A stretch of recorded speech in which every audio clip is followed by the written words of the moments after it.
psicología. En los años 1879, ya en la época de la Guerra del Pacífico, aquí en Bolivia, nace en Alemania la psicología científica, con un método que es experimental. Entonces aquí tenemos los fundamentos de la psicología fisiológica, que fue llamada en ese entonces psicología fisiológica, y creada por William Wundt, ¿no? En realidad, estos experimentos que fueron fenomenológicos, ¿no es cierto?, después han sido la base para la creación de la psicología fisiológica.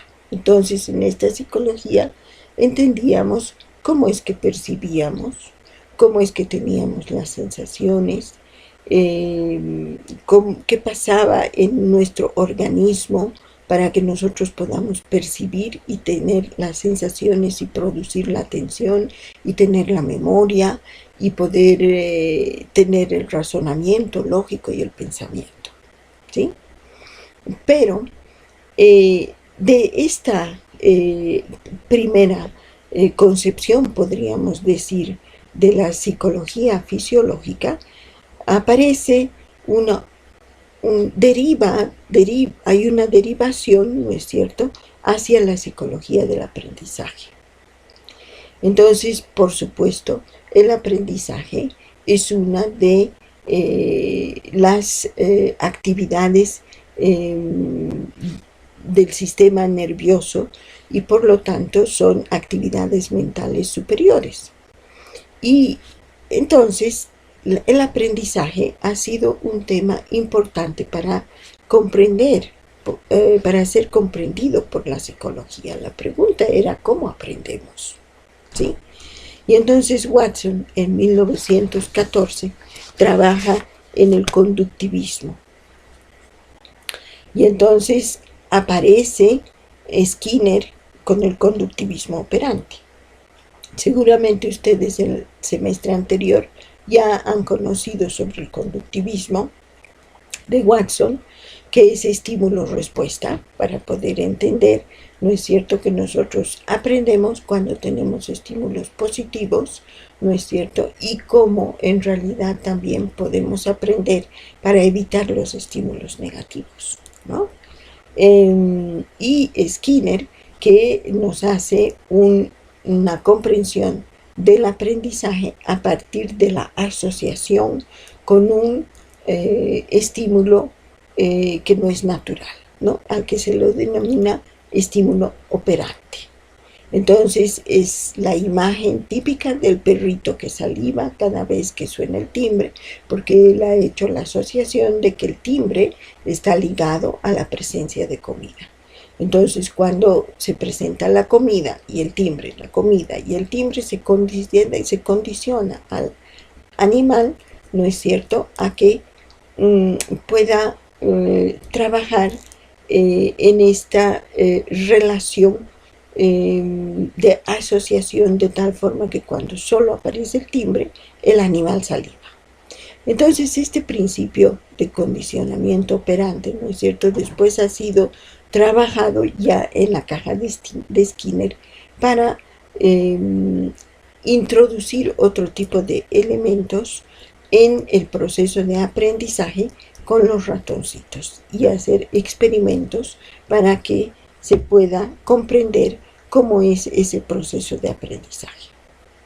Entonces, como ustedes pueden ver, esta psicología, ¿no es cierto?, tiene que ver con aquello que da una explicación a cómo aprendemos, ¿no es cierto?, y está dentro de la linealidad, dentro de la fragmentación del objeto estudiado, ¿no es cierto?, que se lo reduce en mínimos pasos, ¿no es cierto?, con una sumatividad y con un reduccionismo, porque finalmente en esta división del objeto estudiado nosotros perdemos la totalidad de aquello que nosotros queremos estudiar.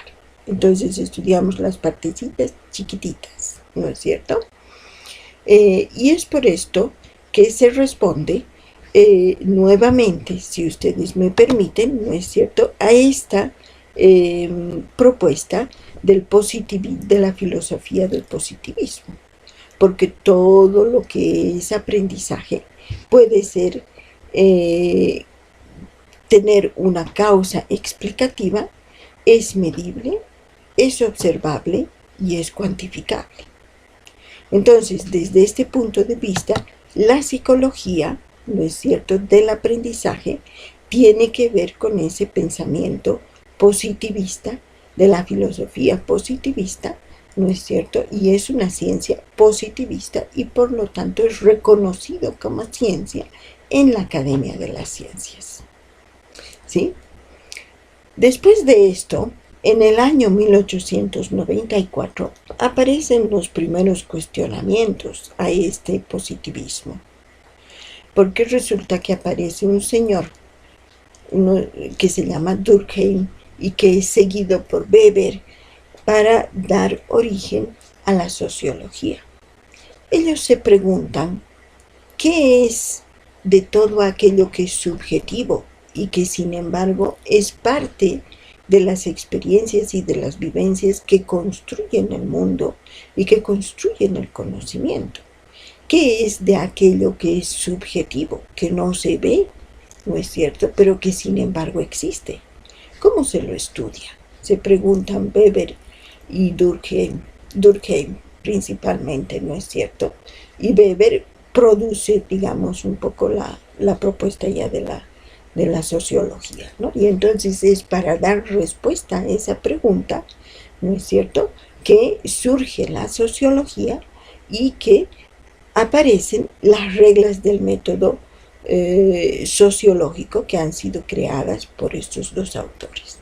Entonces es solamente a partir del año 1894 que la ciencia considera la subjetividad como un objeto de estudio. Antes no. En el año 1927 y hasta 1936 aparece un señor llamado Gregory Bateson. Este señor es antropólogo y él está muy inquieto por buscar la pauta que conecta la psicología con la antropología. Él cuestiona que las ciencias por sí mismas, la medicina con la medicina, la fisioterapia con la fisioterapia, solamente la psicología con la psicología, la sociología con la sociología, ¿no es cierto? Cada una de estas ciencias por sí misma no va a poder responder a las problemáticas de la realidad, nos dice Gregory Bateson, porque la realidad es compleja y para dar respuesta compleja a las problemáticas complejas se necesita que las ciencias logren unirse entre sí para poder dar sentido a sus objetos de estudio y para poder dar respuestas complejas a la problemática que nosotros tenemos que responder. Entonces resulta que Gregory Bateson se va a la cultura Yatmul en el Asia para poder investigar sobre cómo encontrar esta pauta que conecte la psicología y la antropología, y se busca un tema de investigación que tiene que ver con el funcionamiento de la cultura Yatmul como cultura, ¿no es cierto?, y sus miembros. Entonces resulta que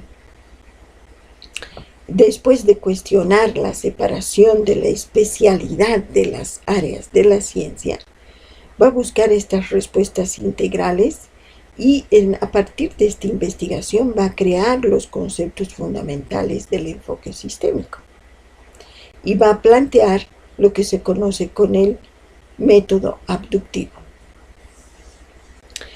Resulta que Bateson descubre en esta cultura Yatmul que habían unas personas que eran diferentes, a las que nosotros denominamos psicóticos y esquizofrénicos en nuestras culturas. Pero estas personas eran parte nomás de la cultura, ¿no es cierto? Pero eran diferentes. Y entonces él busca entender qué pasa con estas personas. ¿Por qué son diferentes? ¿Qué es lo que sucede? Y entonces resulta que él empieza a indagar y descubre que estas personas venían de familias que tenían patrones de relación y de comunicación diferentes. Y entonces es así como él va a descubrir que hay unos patrones de comunicación y de relación, que son los conceptos básicos y fundamentales, y él va a decir que en realidad la locura no es solamente un tema biológico, como se comprende desde la psiquiatría, ¿no es cierto? A la esquizofrenia, a la psicosis, a los ciclotímicos, ¿no es cierto? Sino que tiene que ver con las características de comunicación y de relación que existen en las familias. Entonces, en el 1936, él hace su publicación y resulta que en esta época había un otro señor que era von Bertalanffy, que en 1936 publica su teoría de los sistemas. Y entonces él va a decir que todo va a tener sentido en la totalidad integradora de las ciencias. Resulta que este señor ha hecho una propuesta de unos principios de funcionamiento de los sistemas. Y justo en esa misma época, ¿no es cierto?, cuando Batson estaba estudiando a las familias de estas personas diferentes en la cultura Yakmul. Y en el año 1948, ya después de la Segunda Guerra Mundial, ¿no es cierto?, aparece un otro señor Wiener que acuña el concepto de cibernética para dar cuenta de la necesidad de la circularidad en el pensamiento para